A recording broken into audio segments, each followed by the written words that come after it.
Hello, my name is Ephraim, and I'm definitely sitting in the wilderness and not in my backyard. So one thing I've noticed recently is that the contribution that Russia had during World War II is a little bit understated, and the contribution that the United States had is dramatically overstated. And the victory was mostly accomplished because of us, whether you like it or not. I mean, there's a plethora of TV shows and movies about a group of American soldiers defeating Nazi after Nazi battalion. But, good luck finding a movie that even portrays the Soviets as the good guys. And they were the good guys. I mean, you can argue what they did before or after was unfortunate.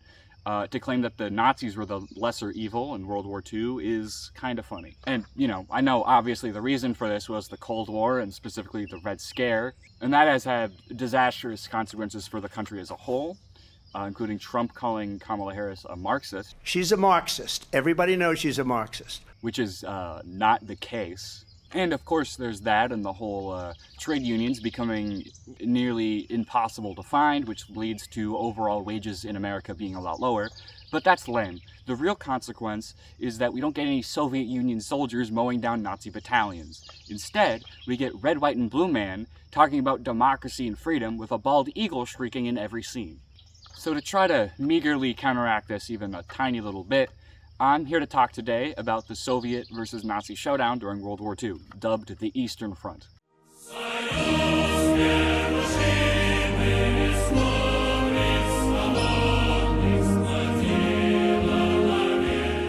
So to start off, it's probably important that I introduce the two major players. On one side, you have the USSR, the United Soviet Socialist Republics. That's Russia, under the command of Joseph Stalin. The USSR is a relatively young communist dictatorship. It only came about during World War I, about 20-30 years prior.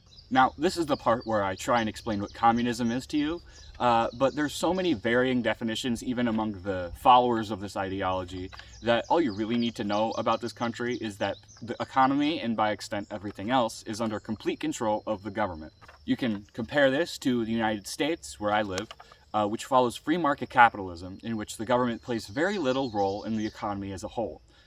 Unless, of course, you want to count government subsidies for large corporations in times of economic stress, but that doesn't count, apparently, because we live in hell. Their opponents were, of course, Nazi Germany, under the command of Adolf Hitler.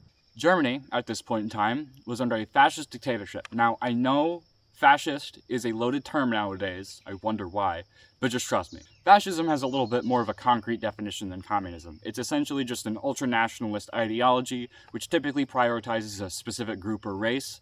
In this case, a kind of made-up group called the Aryans. It's essentially just your stereotypical white guy, blonde hair, blue eyes, square jaw. It's kind of funny and ironic. Hitler himself did not fit this definition, but that doesn't really matter in the minds of fascists because they're inherently dumber. Now all that boring stuff is out of the way, time for something interesting. Following the Central Powers' defeat in World War I, the Triple Entente, the good guys of the war, decided that Germany was actually the one to blame for the start of the war.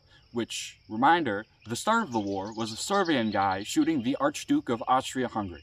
As a result, Germany suffered the most at the metaphorical hands of the Treaty of Versailles. Specifically, Germany had to pay massive reparations to the good guys, the Triple Entente, and also had to heavily demilitarize. To keep it brief, the reparations, and in tandem with the Great Depression, caused massive inflation in the country, allowing Hitler, world-renowned painter, to galvanize the country into fascism. Specifically, he blamed the Jews for Germany's defeat in World War I. Now, once Hitler gained power, he immediately began remilitarizing and taking little bits of territory around Europe. He annexed Austria-Hungary and took a little bit of Czechoslovakia. This was obviously in direct defiance of the Treaty of Versailles. Now, all that concerned Stalin, who sounded the alarm to the rest of the Allies, France, the UK, and the United States. But they didn't really do much. They were practicing appeasement, which is essentially, hey, you can take this, but don't do any more. And Hitler said, okay, I won't take any more. And then he took some more. Eventually, Hitler turned his attention to Poland, and he made a proposal to Stalin. He essentially said, hey, Stalin, we're friends, right? What if we agreed to invade Poland together, not attack each other, and then split it down the middle? This forced Stalin to make a choice. He could either decline, possibly antagonizing Hitler, causing an invasion of Russia to occur much earlier, or he could accept and maybe get some territory out of it, and more importantly, hopefully prevent a German invasion of Russia. See, at the time, Russia is still extremely weak and young. As I said, it only came about during World War I. It hasn't really gotten much better, so if Germany decided to attack Russia, Russia would probably lose immediately. So Stalin wanted to avoid that at all costs. Quick interjection, I just want to clarify here, this is not an alliance between Stalin and Hitler. Hitler was by no means a fan of communism, specifically Bolshevism. Stalin was iffy on the Nazis, but this was not an alliance. This was a non-aggression pact. It's essentially just, I want to attack you if you want to attack me. A bit of a pre-ceasefire, if you will. So that places us at 1939. Poland is no more, annexed by Nazi Germany and the Soviet Union. This was a bit of a last straw for the Allies. Britain and France declare war on Germany immediately. So now war is raging in Western Europe. But the Soviet Union and Germany are chilling. Stalin and Hitler are best buds, and Hitler famously does not break written agreements between countries. He's never done that. Anyway, 2 years later, Hitler broke the pact and commenced Operation Barbarossa, which is a massive invasion into Russia. Operation Barbarossa began in late June of 1941. It's pretty straightforward. It's essentially just the invasion of Russia by Germany with the goal of reaching what was called the AA line, which was deep in Russian territory. At the very start of the war, things were looking pretty grim for the Soviets. For some reason, Stalin refused to prepare for any land invasion by Germany, and as a result, they were completely unprepared for an attack. So, the first few years of the war is pretty much just a bloodbath for the Soviet Union. Just to give an idea, the Battle of Bialystok-Minsk, the first major land battle of Operation Barbarossa, Germany faced somewhere between 13,000 and 68,000 casualties. That's quite a lot of people, obviously, I'm not saying that. That's still nothing in compared to the Soviet Union's almost 450,000 casualties. This pattern holds true for the battles of Smolensk and Kiev, both of which saw around 700,000 Soviet casualties, although some estimates place Smolensk at up to 1 million. At this point in time, we are now in July of 1941, only a month later. So now, I'm going to start discussing both one of the most deadly events in all of history and also one of the most important battles in the Eastern Front as a whole, the Siege of Leningrad. Now, Leningrad was one of the most important cities to the Soviet Union. It was the second most populated at 3 million. It also was a significant part of the industrial output of the country, but it was also symbolically important as it used to be the capital of the Russian monarchy. As such, it became the heart of the Russian Revolution during World War I. So to strike a symbolic and patriotic blow to the Russian people, Hitler wanted it completely destroyed. By the way, excuse the different angle. I went to go get water and I came back and the tripod was facing a different direction. I don't mean like it tilted a little bit, it was just fully rotated 90 degrees. I don't know what happened, but I'll play on screen the footage of it rotating, I guess. I don't know. As such, the Nazi siege of Leningrad is one of the most brutal and devastating sieges in history. Mass starvation and constant bombardment has caused it to be labeled by some historians as nearing on genocidal, and it remained besieged for 872 days, which is over 2 years. Now, location-wise, the siege was split into two parts. Because of the geography of the area, which you can probably see on screen or something, there is water to the immediate east and west of the city, leaving the north and south the only places that need coverage. The south was obviously covered by the Nazi forces within Russia. But what about the north? I mean, the Nazis could just sail around the city, but there's an easier option because there's another enemy of Russia up there, Finland. Finland and Russia actually went to war only a year before, and Russia took quite a significant amount of territory from them. So they were more than willing to besiege Leningrad in order to gain some of their territory back. The situation is a little bit funny, because once the Finnish besieged the city, they refused to attack it whatsoever, refusing pleas from the Germans in the south, because they didn't want to take Leningrad itself, they only wanted the territory they lost. What's not funny, however, is the situation inside the city. At times, deaths reached almost 100,000 a month.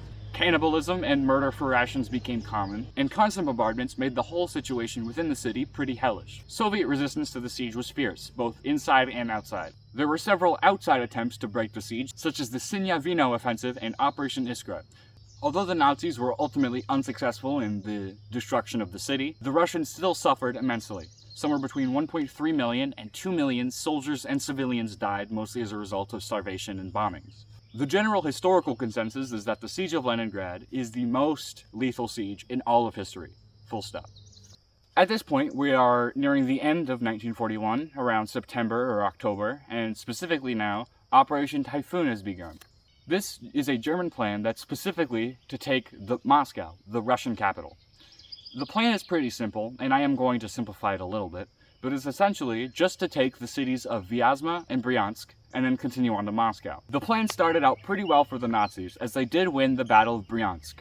However, as temperatures dropped, the Nazis began to face some pushback, both from Soviet counteroffensives, sometimes behind enemy lines, and the new Russian T-34 tank caused significant issues for this Nazi advance. However, the offensive pushed onward, and in mid-October, the Nazis reached the Mozhaysk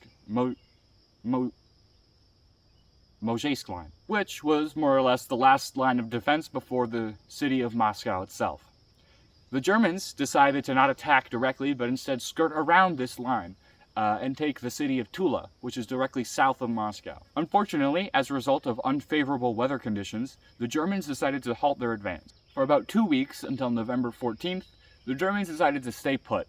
At this point, they are getting increasingly fatigued from the fighting because they expected Russia to fall much earlier than this. While the Germans were waiting for the weather to be more favorable, the Russians were preparing rapidly. During this period of no German attacks, the Russians dug in their positions, preparing a massive defense of Moscow. When the Germans decided they were ready to attack, the Russians were ready, thus beginning the Battle of Moscow. The first move the Germans decided to make was to attack the city of Kiln, to the north of Moscow. You might be a bit curious as to how that works, because you might remember that I mentioned Tula, a city to the south of Moscow. Did they quickly run all the way around the defensive line to attack north? To answer that question, I need to bring you to my whiteboard so I can explain just how the Germans were so damn successful during the opening stage of this war. Hello, I am currently in my bedroom. It has been several hours because I had forgotten to record this section of the video. I'm in front of my whiteboard here to try and explain to you the very successful Nazi strategy that they used several times in the Eastern Front of World War II. So, in this diagram here, I'm not sure how readable it is. You have your German forces in this box. And here you have a Russian city. Doesn't really matter what it is. Now, the strategy they used is called encirclement. You could probably guess what it is. Essentially, what they would do is they would completely go around the city. As you can see by the arrows here, the arrows completely go around the city, and then they would attack from pretty much every direction. Now, this often ends up in the soldiers within the city surrendering. Sometimes it doesn't, as we'll get to later, but in general, that's what they did to take so many cities quickly.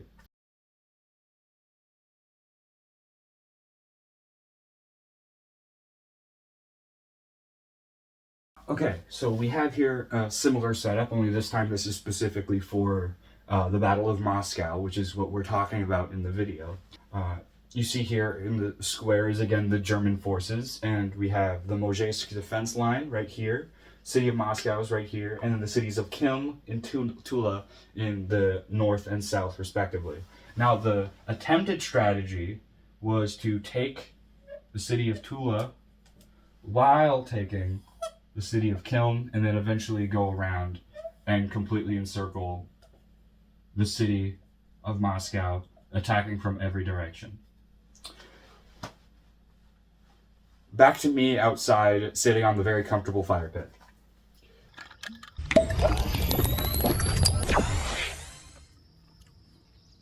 This is extremely distracting.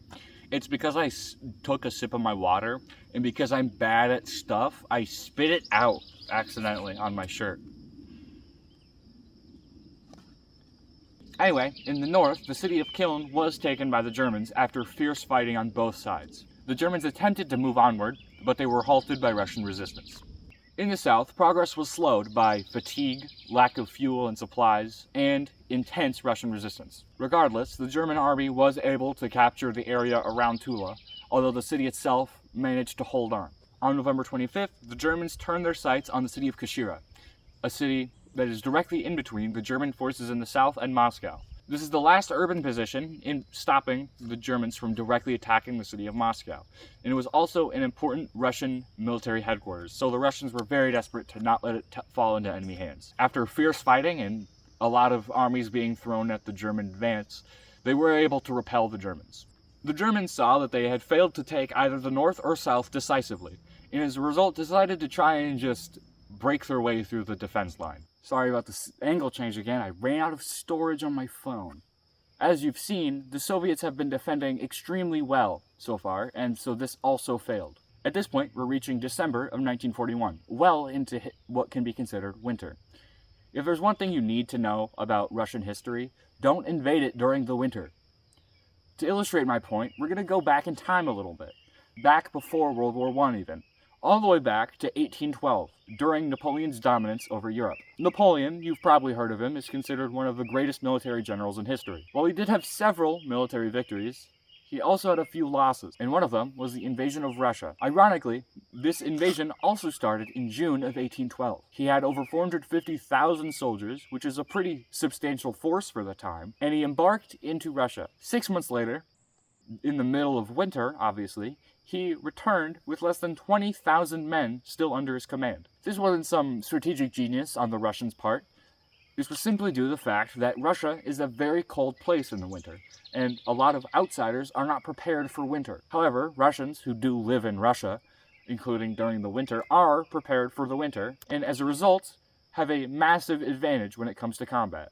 This brings us back to the Battle of Moscow in World War II, and Germany is about to face the same problem that Napoleon once did in 1812. Only this time, it's probably worse, because unfortunately for the Germans, the winter of 1941 to 1942 was the coldest winter that Europe saw during the 20th century.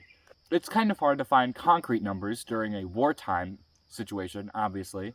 However, according to Russian measurements, the coldest it got in December of this time was negative 20 degrees Fahrenheit. This was problematic for the German army, whose equipment was not prepared for such cold temperatures. The German attack as a whole ceased, and as a result, the Soviets prepared their counterattack. Now, the Germans weren't too worried about a possible Russian counterattack because they mistakenly thought that Russia had no more soldiers left.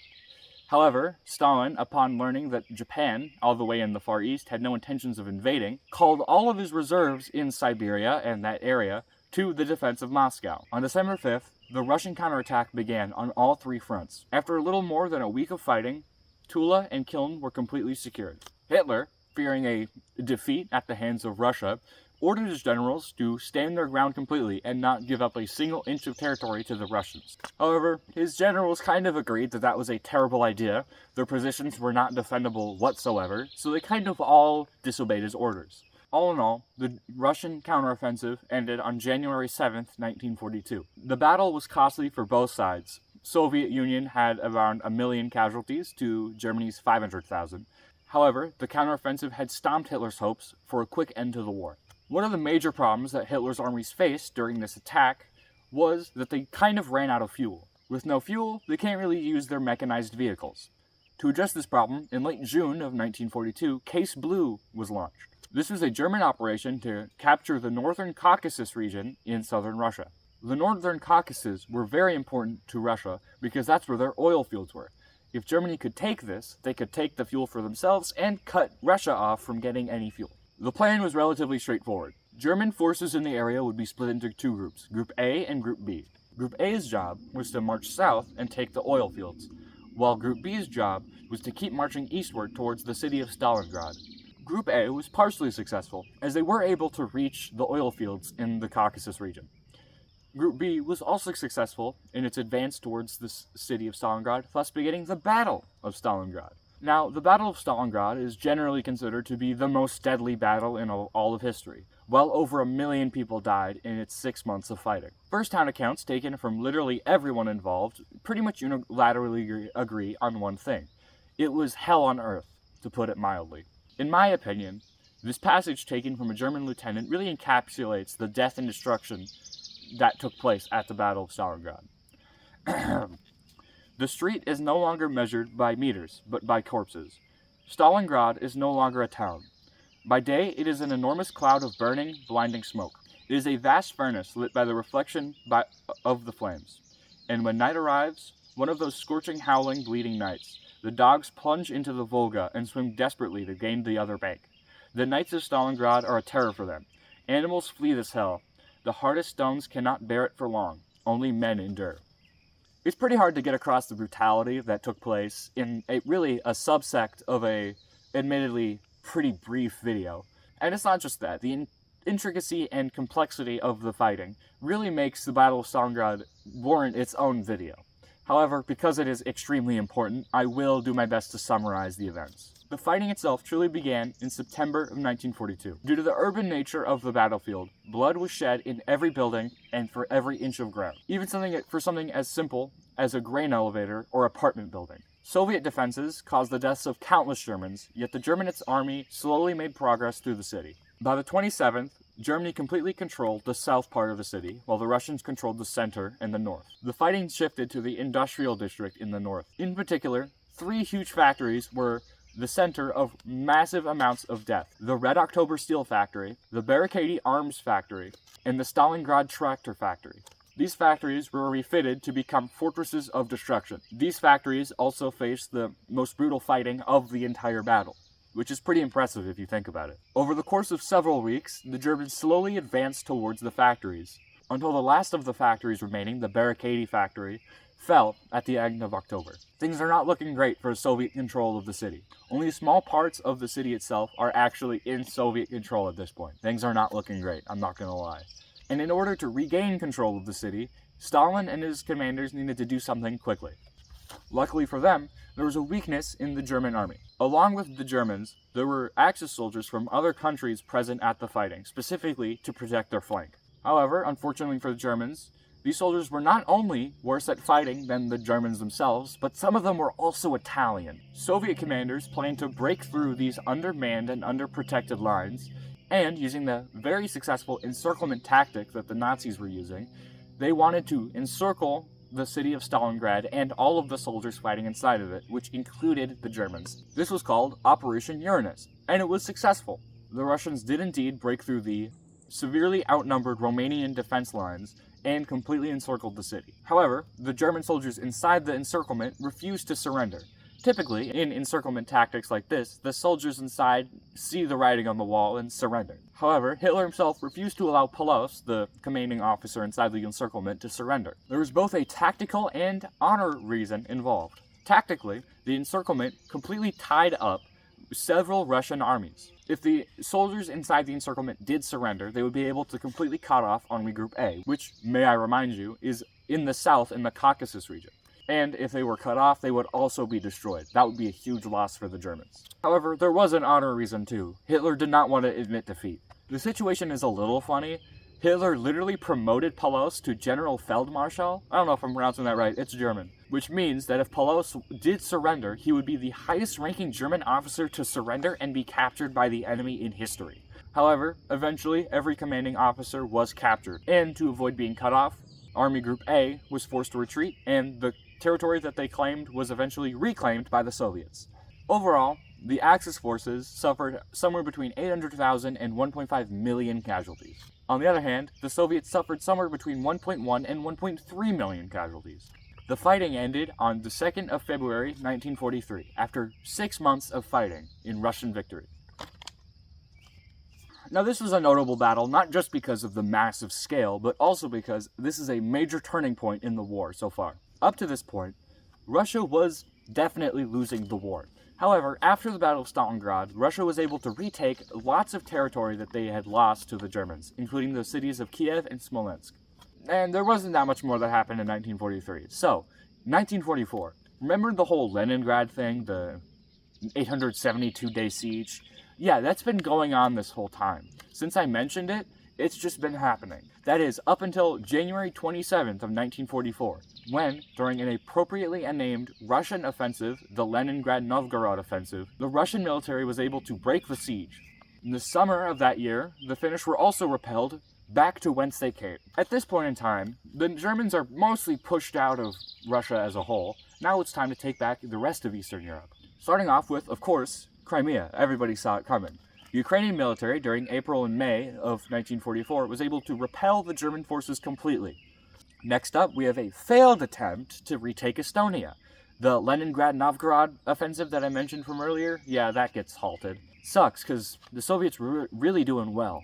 Not to fear, though, because the next major offensives were massively successful for the USSR. Operation Bagration and the Lvov-Sandomir offensive completely crushed the German front line. Now, if you were listening closely, you might have heard me mention that Romanian soldiers were present during the Battle of Stalingrad. It was very brief, so I won't blame you if you didn't hear me. But they were there. Well, that's obviously because Romania was an Axis power during this time. That is, up until September of 1944. After a long series of military operations within Romania and a military coup, Romania switches sides and declares war on Germany.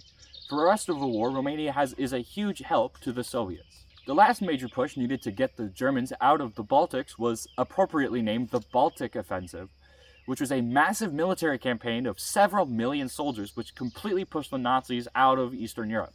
After some failed attempts to attack Hungary and Eastern Prussia, Romania and Russia completely liberate Yugoslavia from Nazi control. And with that, we enter 1945. We're almost done. Starting middle of January, the Vistula-Oder offensive begins, where the Soviets march directly into Poland, liberating several key Polish cities. They also freed a whole bunch of concentration camps, including Auschwitz. Quick aside, if you're watching this video and don't know what the Holocaust is, you should probably look into that. I'd also be very confused because why are you watching this video and not baby's first history lesson? Anyway, this offensive was actually extremely successful for the Soviets. They stopped only 43 miles away from Berlin, voluntarily. Along the way, Russia also captures the entirety of East Prussia and also the Austrian capital of Vienna. Damn, these commies are on a roll. So stupid. And finally, the big finale of the European theater, the Battle of Berlin. I think you can see where this is going if you know even a little bit about World War II, or history, really. Essentially, the Soviet Union reaches the capital of Germany, Berlin, if you didn't know, bombards it for several days, inflicting massive German casualties, and then they enter the city, Hitler bunkers himself, and then the war's over. And that's about it. So, what's the outcome of all of that fighting? Well, Russia gains all of this territory. I'm gesturing as though it's right here. I don't know where I'm going to put it. About 5 years later, the Cold War begins, and that leads to a series of cascading events in which the Soviet Union dissolves in the 90s. Spoiler alert, by the way.